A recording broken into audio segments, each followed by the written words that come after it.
Welcome to Hardheaded Podcast. We're excited that you've joined us as we have a conversation. We found that a good conversation allows us to share what's on our mind, whether current events, what's grinding our gears, or our pet peeves. It also allows us to share our top 3, a list of our favorite things on any given subject, most of which are highly opinionated. In closing, we share a good word. Solid friendships are encouraging. Even if we joke and give each other a hard time, our ultimate responsibility is to uplift each other. Our goal is that you'll feel like you're part of the conversation, like you were in the studio with us, and that you feel encouraged after tuning in to our podcast. It's time to join the conversation.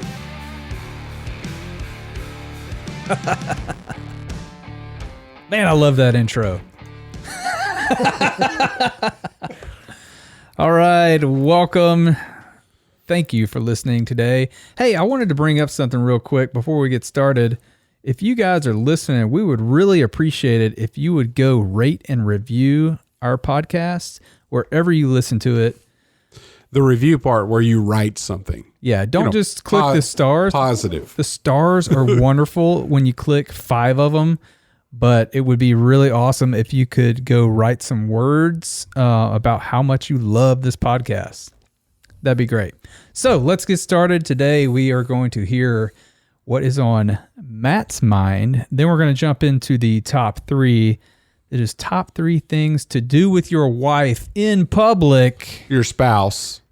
It doesn't have to be your wife. If you're a female listening and you have a husband. Yeah, it could just your spouse. Yeah. And we put in public on there because, everybody likes to do that one thing in private. Right? Somebody likes. Some people might try to do that in public. Well, yeah, it could happen. Just saying. We'll wait till we get to top 3. Let's we'll move see if on. It's any of us. Okay. And then we're going to end it with a good word. We're still in the chosen devotional, and Chet's going to lead that today. So, Matt. Yes. What's on your mind? Well, what's on my mind is I've been doing a lot of cooking. Yes. Recently. Experimenting. A lot of experimentation. What fanned this flame? Honestly, I don't know. I think I just kind of got bored with our usual stuff that we were eating. Yeah. And wanted to expand the repertoire of what. Expand your palate. No, my palate's pretty expanded, but I mean the repertoire of what we actually eat at home. Yeah. And trying to eat out, not eat out as much or go to, restaurants or order food or, whatever, and just kind of be more consistent in dinners at home. Because a lot of times it's like, oh, just kind of grab whatever, and that's dinner because there's a lot of stuff going on, sports and everything. Or, Audrey gets home and she cooks all day at the school, come home tired. I come home tired and it's just like, all right. So I got, started just kind of researching and, well, I'll tell you actually what started it was, I wanted to do a dinner, or kind of a nice dinner for my wife for Christmas as a gift. Yeah. And so I started looking at recipes and stuff like that. And, what do I want to make and how do I want to go about it? And so, I think last year sometime with the whole, pandemic and all that kind of stuff, I downloaded, the app, Masterclass and started just kind of watching some of those videos. And I've never been into cooking shows or anything like that. But, one of my good friends, is a huge fan of, Yotam Ottolenghi, and he's God bless you. That's his name. That's his name. I was thinking in my head, what did he just say? That's the guy's name. That's the diagnosis that the doctor gave him. Nope. He's got Khotan Matalongi. He's a Middle Eastern chef. Nice. And makes what appeared to be incredible dishes. And so one of my friends in Kentucky, she's a huge fan. And like, as soon as I brought him up, she goes, oh yeah, I've got all of his books. And so when I was over there, I started thumbing through some of his stuff and I was like, holy cow. Like he's got, I don't even know how many books he's got, but a bunch of them. And they're chock full of just these different recipes that he's got. He's got restaurants in Europe and that kind of thing. And so I was like, and I'm a huge fan of Middle Eastern food. Middle Eastern cuisine, I guess you could say. And so one of the Cuisine. I started looking, and one of the first things that he made was hummus. And I was like, dude, I'd really like to try that. But in order to do some of the stuff that he's done, I had to actually go get some kitchen gadgetry. Like what? Well, we already had a blender, but we didn't have a food processor. So I went and got a food processor. Oh yeah. Got one. And Yeah, you can't. You That's what we used to make salsa with. Yeah. And so I've never had one. We've always done it by hand, and we'd cut the vegetables up or whatever, and then we had like a manual food processor where you put everything in, and then you've got to actually crank it and do all that kind of stuff. And I was crank like, it In between when you're churning the butter. no, we don't churn butter. I go. I had a good joke, but you sang over it. Oh well, I was singing a song talking about Rip cranking it like it. a chainsaw. Yeah, that's Crank right. it like a. Family Force 5. Whatever. But anyway, so I got to looking at that, and I was like, well, I'm not going to be able to make that hummus with this hand-driven food processor. You got to get it. You don't want lumpy No, it has to be hummus. You fine. want smooth hummus. And so part of the hummus recipe was making a tahini sauce. And so I was like, all right. So I started, and that was kind of the first thing I made was the tahini sauce, which, by the way, he explained it in his video, and I didn't believe him at the time, but he's like, this is better than peanut butter, better than this. And he goes, you'll just love it any time. He goes, that's not me saying that. It's just a fact. And I was like, really now? And so I'm going to start hearing that from this guy now. Tahini sauce. I'm not just saying that. It's just a fact. And so, well, he doesn't say it's a fact. He goes, it's just totally true is what he says. And so I was like, all right. So the first one that I made, the tahini sauce anyway, it was all right, but I was like, yeah, I'm not going to, this isn't something that I'm just going to replace everything with. And, Especially on a jelly sandwich. well, yeah, you wouldn't have jelly you can. But you said it replaces Nutella. peanut butter. Nutella. That's what Nutella does. Oh, Nutella's so gross. But, so I made it, and I was like, it's all right, but it's not great, and in his series, he's like, and you're going to have to make this a few times to really know what you're looking for in a tahini sauce. And so I made it again, and it came out perfect. And it was so good. And I was like, I don't even need to make anything else because I can just take my pita and eat it just like this. This is phenomenal. What's in a tahini sauce? It is tahini paste, which is basically roasted sesame seeds. And it comes out and it's thick like peanut butter. And so you put that in a bowl and throw in a little bit of water, salt, lemon juice, and crushed garlic, and then mix it all up. And it turns into it almost gets cakey. And then you just add water until it gets a really smooth consistency of like a sauce. And like peanut butter or no, not as thick? no. So that's the paste is like a peanut butter, but when you mix the water and the lemon juice, it turns into more of it's a sauce. So like a tahini sauce. Gotcha. And it's almost like Alfredo sauce or something like that. Kind of that. The viscosity. Yeah. It's a little bit more runny than I like that. it's not as Viscous. It's not as viscous as I was getting ready to go there. You stole it from me. And, but anyway, super, super good. And so, I'd made the hummus as kind of a test for myself, used, I didn't use canned chickpeas. I did everything, from scratch. I used raw chickpeas, soaked them overnight with a little bit of baking soda. And then next day dumped it out and then boiled them with a little bit of baking soda and then put those into the food processor and added all my ingredients, made the hummus. And then you actually use the tahini sauce over the top of the hummus because it keeps it from, adds a little bit of flavor, keeps a little bit of it from drying out. And then I made some confit garlic as well, which is just basically garlic Puree. No, it's not a puree. It's garlic cloves that you Roast in olive oil, and then I add a little bit of thyme and a jalapeno into that to add some spice to the oil, and then you put that over the top to keep it from drying out. Which roasted garlic reminds me of the first time I went to Newt's. Oh yeah, we were down back visiting your folks or something, I hate that place. and the little bar there to get all your stuff. I was like, oh, roasted peanuts, So I just grabbed a spoon and put a few on my. And a little bit later, I just grabbed one and popped it in my mouth. And I'm like, nope, that's a roasted garlic clove. I just ate one whole. Like, whoa, Nice. that'll wake you up.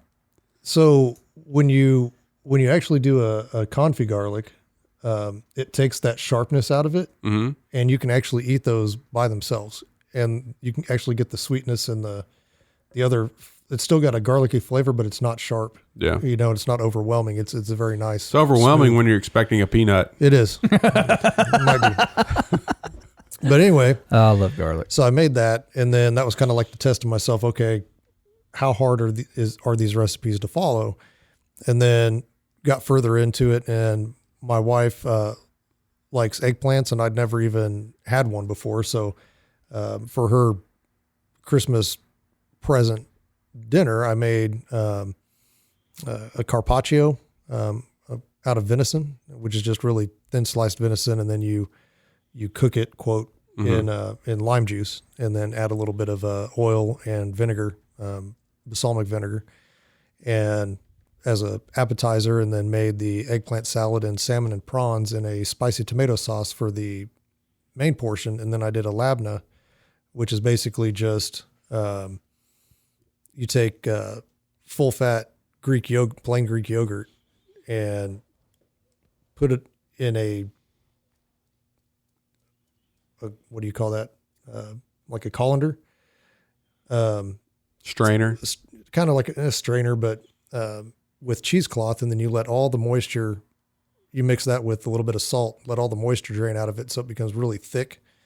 And then you put that on a plate, and then I made some berries on the top of it, and then I used the food processor again for the berries, and kind of almost made like a jam out of it, add a little bit of sugar and stuff like that, and then put that over the top of that.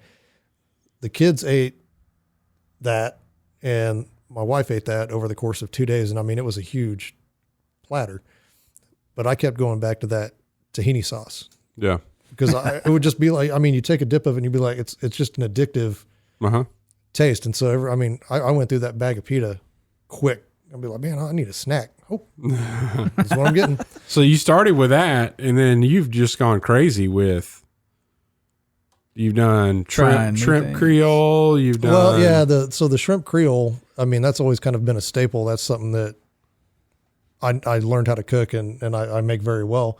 But, I used to use like canned stewed tomatoes and, go that route with it and use tomato sauce and out of a can.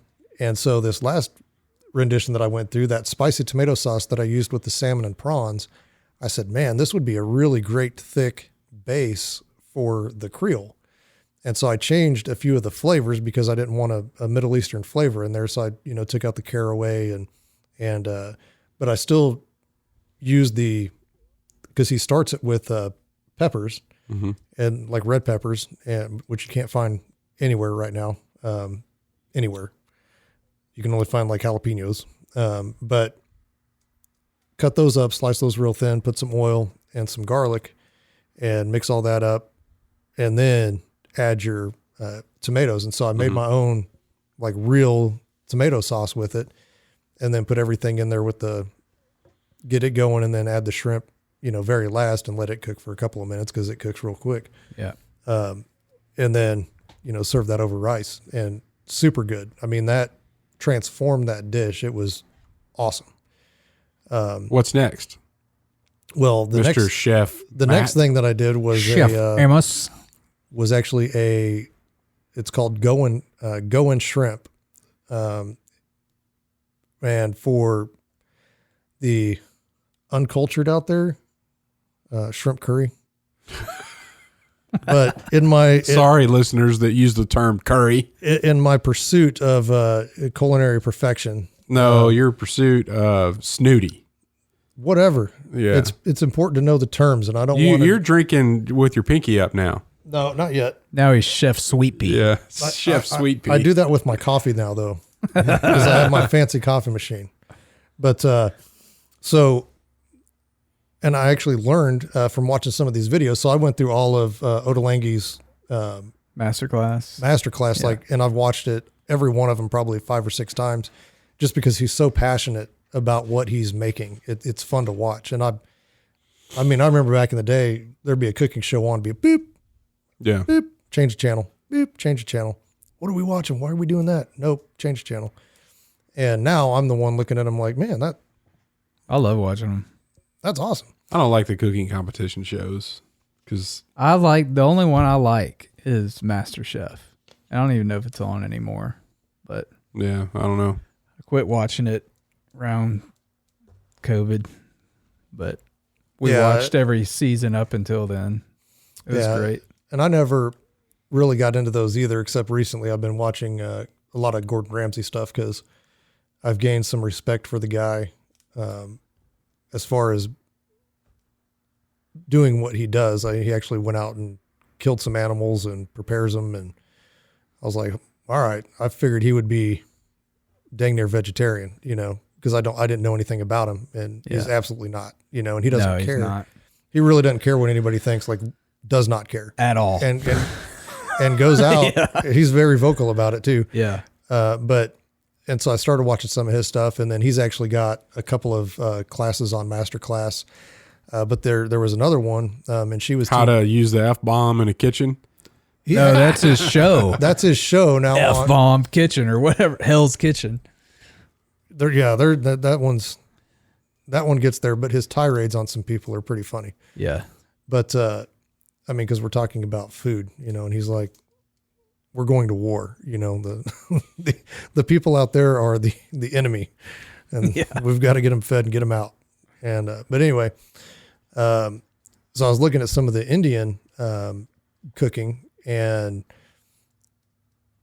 she was talking about curry and how curry is actually a British term. It's not an Indian term. And so, in India, they have a bunch of different names for all these dishes, but when the British came, they're the ones that kind of coined it curry. And so that's where the name came from. But when she's describing a dish, it's the going shrimp or this dish, and where it may be shrimp curry or this type of, but she goes, all these places have their own dishes, but I guess they could all be considered curry. And so for this class, I'm going to call it curry, even though it's not curry, Mm-hmm. So that's where that came from. So I made her going shrimp, and super good. Now my wife was kind of on the fence about it. She was like, I don't know. And my kids were like 10 out of 10. And I was like, it's really good. I go, cause it's spicy, but it's not the kind of spicy that's evil. You know what I mean? Yeah. There's the difference, where it's just painful to eat. Yeah. And this was like hot to where you're sweating and your nose is running, but it's not an evil, like sharp heat. It's just kind of you get to a level and it just kind of stays there. It doesn't get stupid hot. And so just kind of been expanding my knowledge recently and learning a bunch of different dishes and opening stuff like that up. And then Chet argued with me today about ranch, because I made a jalapeno. With no buttermilk. It wasn't a buttermilk ranch. I'm like, okay. There's different types of ranch. Yeah. Oh, okay. He just calls things whatever he wants to call them. But I made that. So I made that with a quesadilla. So I made some quesadillas, and then. Did you have a electric quesadilla maker? I did not. I used my oven actually. And The oven. yeah. Oh, okay. So You ought to use your smoker. I fry mine in a pan. smoker wouldn't be too bad of an idea. I don't know that this would. We do ours in a pan too. This might fit on my big one, on the big smoker. But the way I did it was I laid, take a sheet pan, and they're called sheet pan quesadillas, and you lay out 3 tortillas hanging over the edge, 3 tortillas on this side hanging over the edge, 2 in the middle, and then put all your ingredients on the inside, fold them over, put 2 more on the top, and then put them in the oven and bake it and let it melt and everything and then brown up so it's crispy on the outside. And then I made the jalapeno ranch. And, quesadillas are just kind of quesadillas. It's like, Based on your ingredients. cheese and onion and avocado and stuff like that, which is what this recipe called for. But then that jalapeno ranch, I'm going to be experimenting a little more with that because it was super good. Yeah.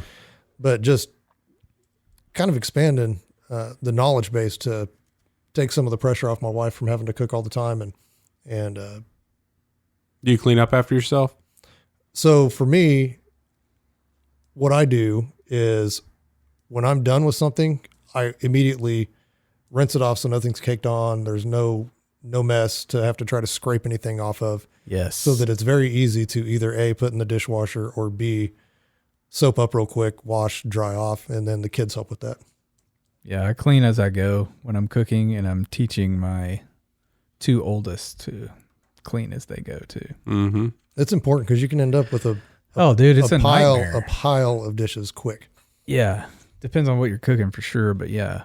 Well, and even now, like my brother got me a bunch of or a gift certificate to I think it's Spices Inc. For Christmas, so that I could order a bunch of these different spices to use. And so I ordered, which creates more dishes, but I ordered spice containers. It's the word I hate. Some spice crockery. Spice bowls. Yeah, crockery. Yeah, the little, they'll hold about a cup of whatever. And so then you can individually, Ramekins. No, that's a dessert dish No. or sauce dish.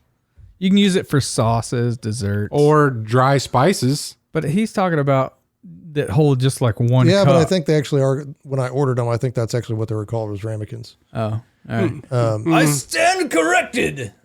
But so anyway, because, the one thing that I noticed with all these chefs is they always have everything laid out prior to. So like, Oh, yeah. if we're having dinner at, Well, it's good for video. it's good for video, but it's also a good prep, right? Yeah. So what? Technical definition of ramekin. Let's hear it. A small dish used for culinary purposes. Ah, so we were all right. No. I think you were wrong. You were 100% wrong. What? You were like, he can't. No, that's for dessert. And a culinary purpose of holding a spice. Or holding a dessert. It's a small dish for everything. Yeah, and you were so like, we were it's all not right. for that. It's only for dessert. I didn't say it was not for that. I said it, nah. Rewind the tape. Okay, let's go. We're all right. Everybody's a winner. Let's get a trophy. Okay. So anyway, Suck it, Trebek. That's Dude, his Japanese accent. sound like it. But it's kind of interesting just watching these guys and ladies and how they prepare. And so you can get ahead of the game and actually make the cooking experience a lot quicker. If you're saying you don't have a lot of time to do this kind of stuff or whatever, you can actually prep most of this stuff the night before, have it ready to go. So when you're cooking a meal, if you can kind of get ahead of yourself a little bit. It's meal prep on Sunday. Meal prep them all. Well, you can't do that with a lot of this stuff, but It ruins the experience for me. Like a cooking experience is like doing it all. I would be willing to bet that all those chefs on all those videos that you watch don't prep the way they do for their videos. They don't prep for their videos at all. They have other people that do that. Well, true, but I'm just saying. well, all I'm saying is it makes the actual process when you're cooking so much cleaner and so much faster. So, I've got my salt, my pepper, whatever I'm using, onions or whatever. And I've got those individual ramekins, and I like that word. yeah. And My wife introduced me to those, after I got married, and I kept calling them the little bowls. And she's like, they're like ram. And I'm like, what is a ram? I've never heard of that before. And so she was like, well, that's the term you use for these little things here. And I'm like ram a can? Like you ram a can against my forehead? Like, And so I never forgot it. Have you ever done that? Rammed a can against your forehead? Yeah. Who hasn't? I haven't. You haven't? No. You should. Nope. You should. Yes. Pass. It's fun. It's better to have consumed whatever's in the can before you do it, though. Yes. It's like a rite of passage. Chug, slam. I don't chug. The key is squeeze when you do it because that helps it crush. Yeah. Gotcha. Very well. But those ramekins actually help and make it a lot quicker when you're doing, so you're not running around the kitchen like, oh shoot, I've got to do these real quick and then do this and then do this. So, and that was more for people that just don't have time. You can prep the night before, but I'm kind of like you. I like to, as I start to cook, get everything laid out first and then throw everything together. Yeah. As part of the process. We have everything kind of where it are, like all of our spices are in a specific drawer. And so like with the jambalaya, when you got to brown this and saute that, I'll just go ahead and get all the dry ingredients and measure them out and put them all in one container. Yeah. And then I'll get all the liquid stuff and, get all that ready while other stuff is going on. The one thing that I was really surprised about was that shrimp curry was how quick it actually was to make. Like I think I was done in 15 minutes. The rice took longer. Yeah. And shrimp takes no time to cook. No, but even throwing like the, because this one called for shallots. And so 2 tablespoons of olive oil, throw some shallots in there, brown them up. And then you throw in all your seasonings and then make a paste out of that. And then add your coconut milk to that and then just kind of work it until it gets to the right color that it's supposed to be. And then boom, add the shrimp, done. Like super quick. And I don't own an Instapot, so I don't have that kitchen gadget. I do my rice on the stove. I boil it like a normal human person. And I actually started out because I used to make rice one way. And then I was watching Phil Robertson. He had an episode In the Woods with Phil. Yeah. And he's in the kitchen, he's doing rice, and he goes, "This is how I do my rice." Bloop, bloop, bloop, bloop, bloop. And I was like, I'm going to do that. That's kind of ingenious right there. That makes it so easy. And so I've been using the way that he does it ever since, with the exception of the fact that I do tend to most of the time wash my rice, which he does not. Yeah. Wash your rice. So on city country boy washing rice. I'm not sure about that. On the, and I do that on, I don't do that with white rice, but I'll do that with basmati rice. Yeah. Because it keeps the grains from sticking. Gets all that basmati off of it. Mm-hmm. Well, because those grains of rice can sometimes be almost like half an inch to an inch long, and you don't want those sticking together. But all right. That's what I've been up to anyway. That's a lot of fun. It is a lot of fun. I want you to bring some of this stuff into work so I can taste it. Well, we might happening. What we might actually have to do is do like an instructional video where we can throw it out there on the YouTubes. And Matt's cooking show. Oh, there you go. Well, just, hard-headed cooking. Hard cooking with Matt. Hard-headed way. We might be able to do that. Drop a comment if you want to see Matt cooking. Do a little Creole. Just don't get your shrimp from Indonesia. That's where these shrimp came from. Mm-hmm. Now, for my wife's nice present dinner, I actually went to the seafood store and got fresh Gulf shrimp. Yeah. There you go. All right, let's take a break.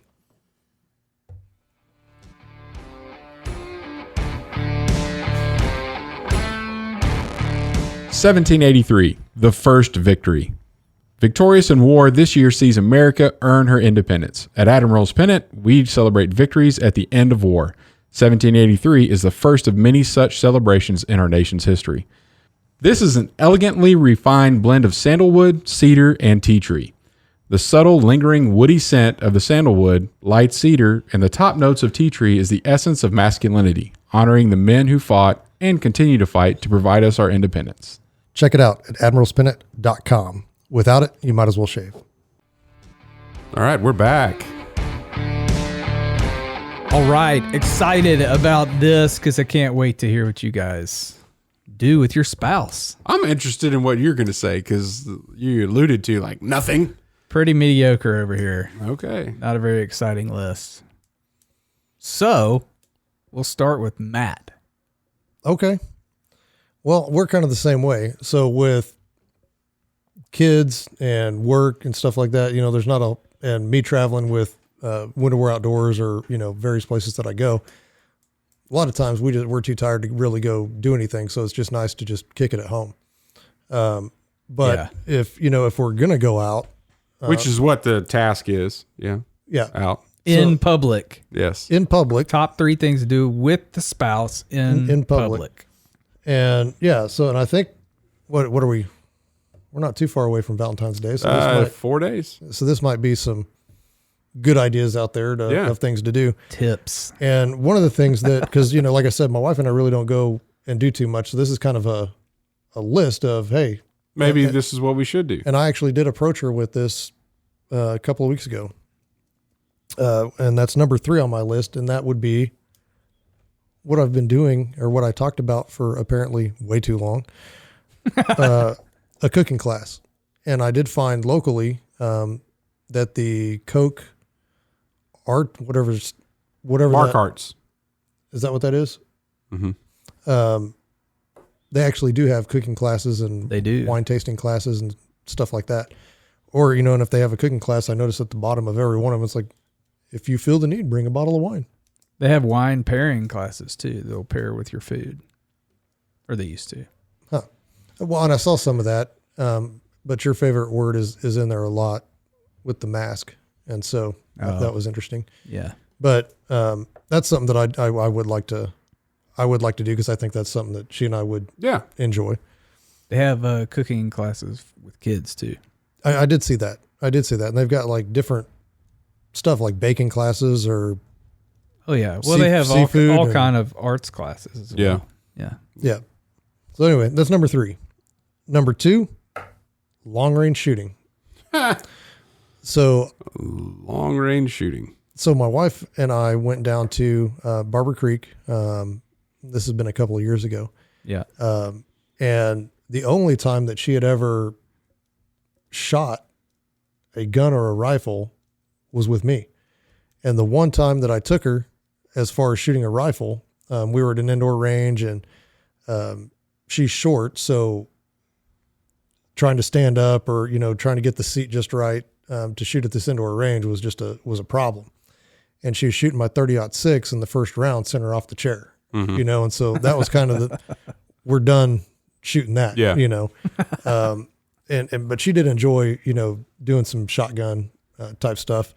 But I took her to this class and it's always better if somebody else teaches your wife to shoot. You don't want to be your wife's instructor. Yeah. And so going there and having them. Because you may shoot her. Or she may shoot by you. the end of it, somebody's getting shot. She may shoot First you. time I took Ashley out, I shot her. Did you? Yeah.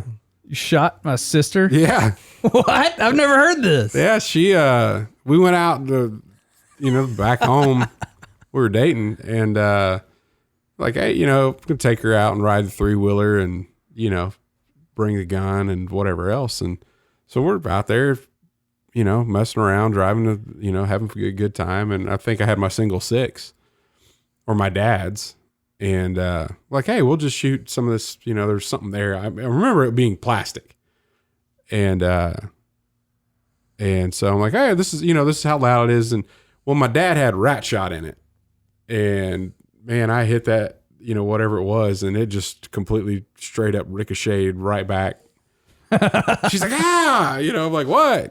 And she's like, something hit me, and it was shot her. I've never done that. Yeah. There's a ricochet though. Still pretty lame on my part.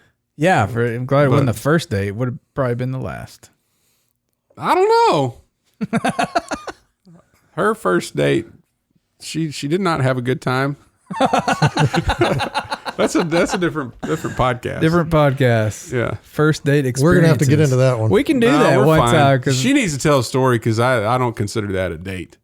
maybe she'll be a special guest. Yeah, we'll have to bring her in as a special guest. Yeah. Just see Chet cringe the whole time. But anyway, so it's always better to have somebody else teach your wife to shoot. And so we went down, and of course, it's a first class. Place to go. And, the meals are prepared. Thanks for that clarification. The meals are prepared for you.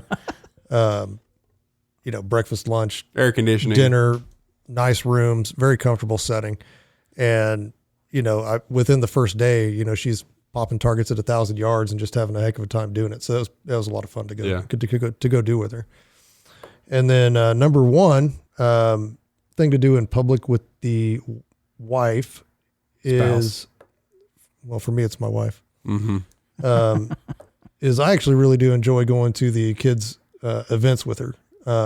Whether it's, Lily's figure skating or Clara's soccer or band or choir, whatever it is, it's like, it's fun to go do that together and be like, yep, we made that. It's just kind of fun to go and watch, because it's kind of family time, but you're watching your progeny succeed. And so that's kind of fun. Good deal. All right, I'll go next. Number 3, browsing at the store. What store? Or shopping.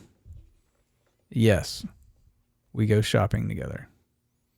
It's not my favorite thing to do with my wife, but it's something that we do together in public.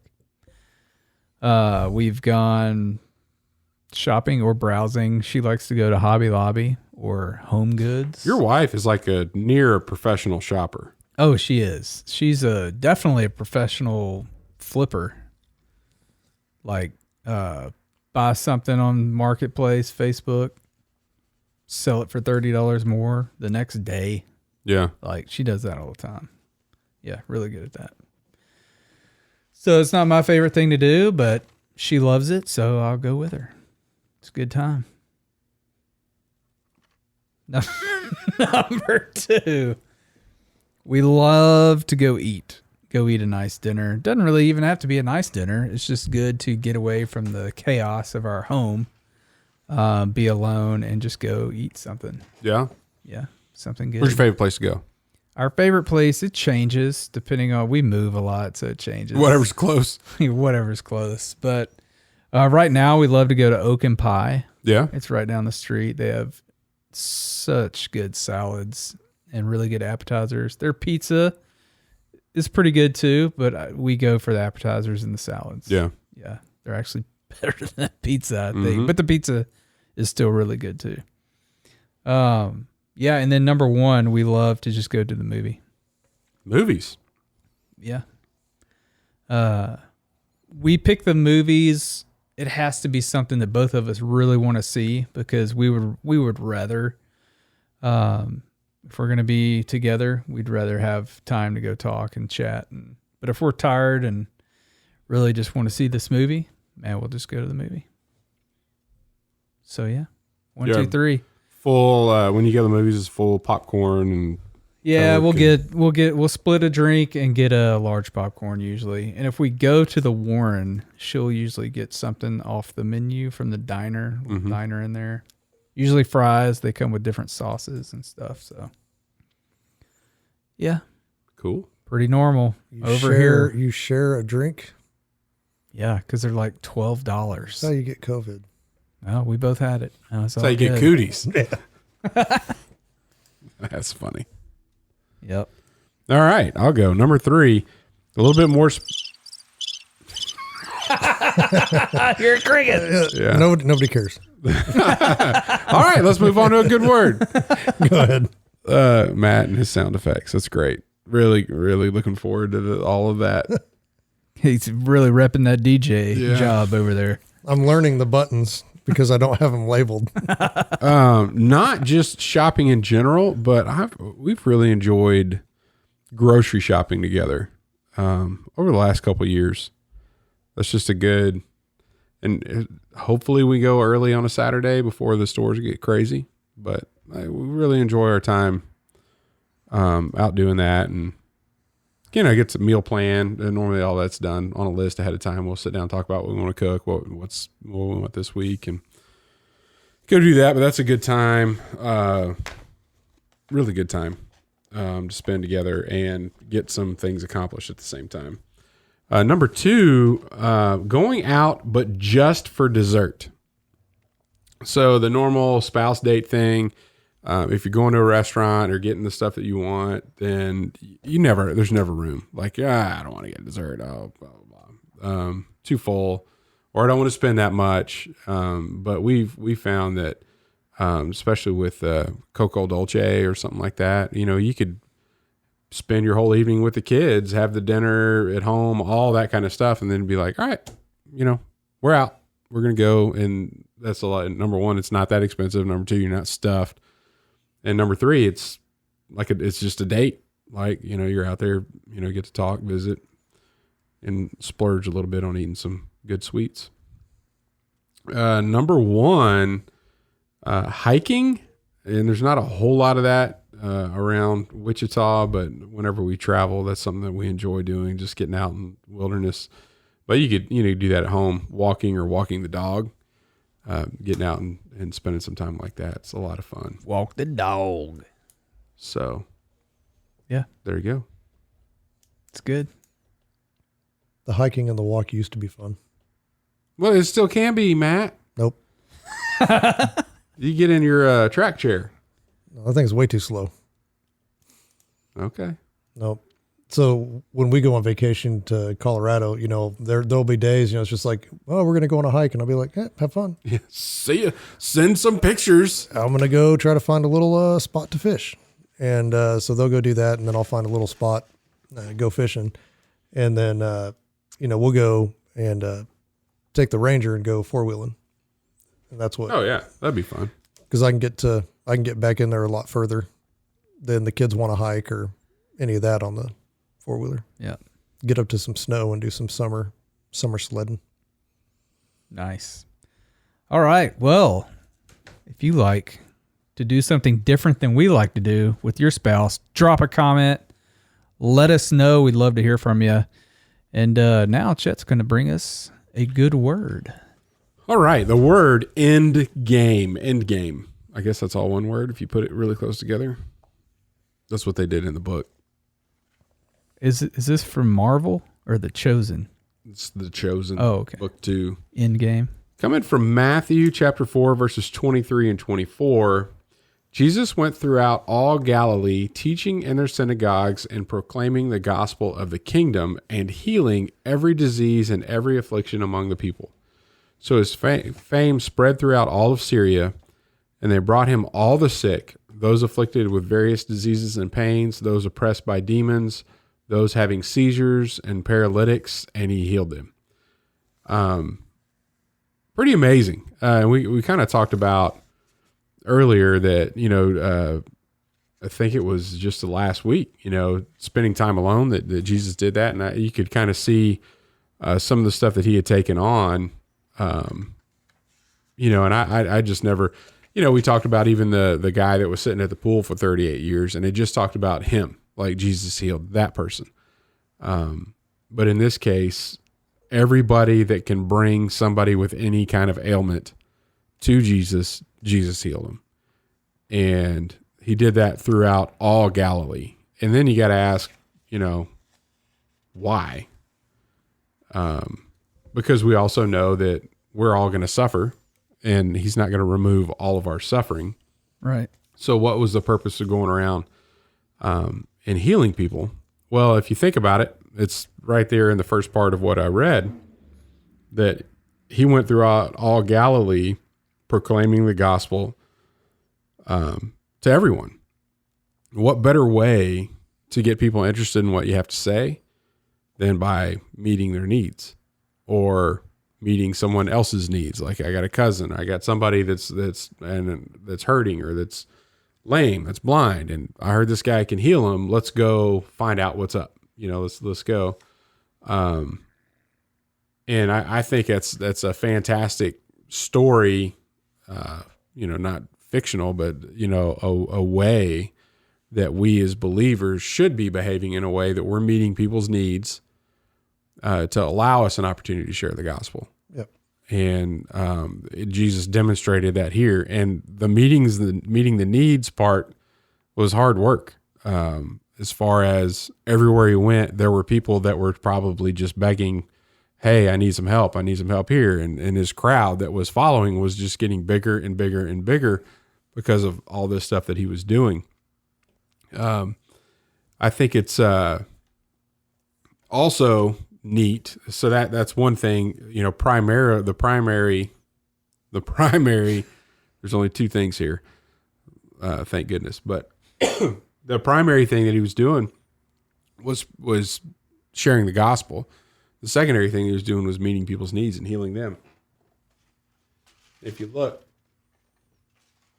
for us, we know that we're going to suffer. We know that there's going to be things that are not good. Excuse me. That are happening. But if you look at, for those that believe in Jesus in Revelation 21, 3 and 4, this is basically talking about what we have coming for us. It says, and I heard a loud voice from the throne saying, look, God's dwelling place is now among the people, and he will dwell with them. They will be his people, and God himself will be with them and be their God. He will wipe every tear from their eyes.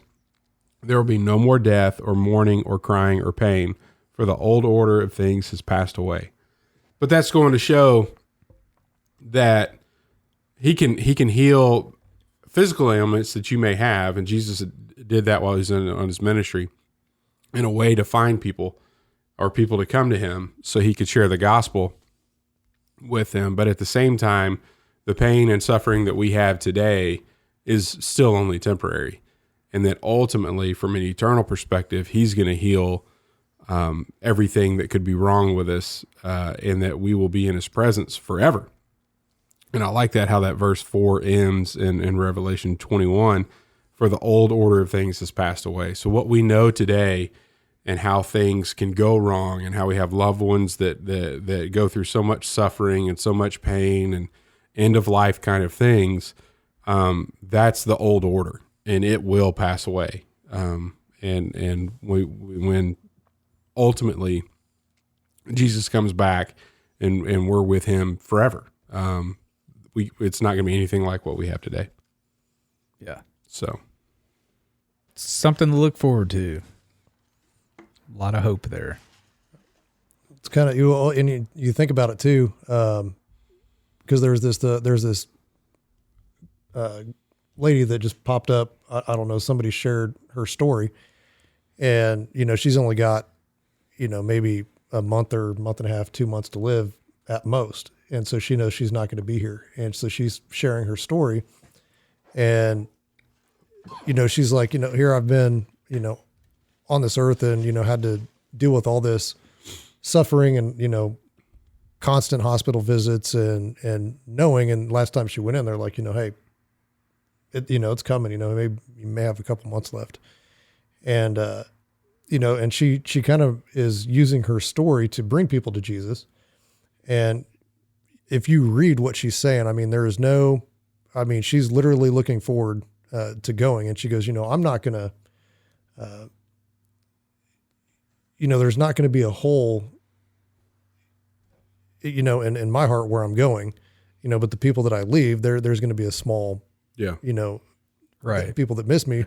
But ultimately where I'm going, what I've been through is such a small piece. It's almost invisible of eternity, of what I've had to go through for the last, whatever it is, 10, 15, 20 years, whatever it is that she's dealt with this illness. And I think a lot of people look at that and they're like, why would God make somebody go through this? Or, why is there suffering, and why does he allow suffering, and whatever. And they just kind of, lose faith or lose heart over the deal.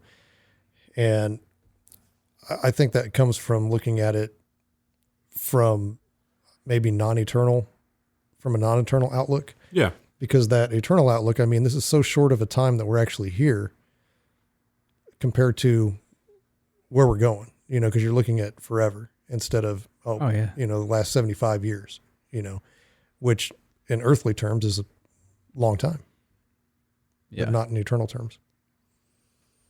Yeah. Heard it said like death is the beginning of eternity, Yeah. It's the beginning of forever. Thanks for listening to the Hardheaded Podcast. Don't forget to share this podcast with others to help us get the word out. Also, if you haven't yet, please rate and review the show. This helps our podcast show up in other people's suggested shows that may or may not have listened to us before. Thanks for listening, and we'll see you next week.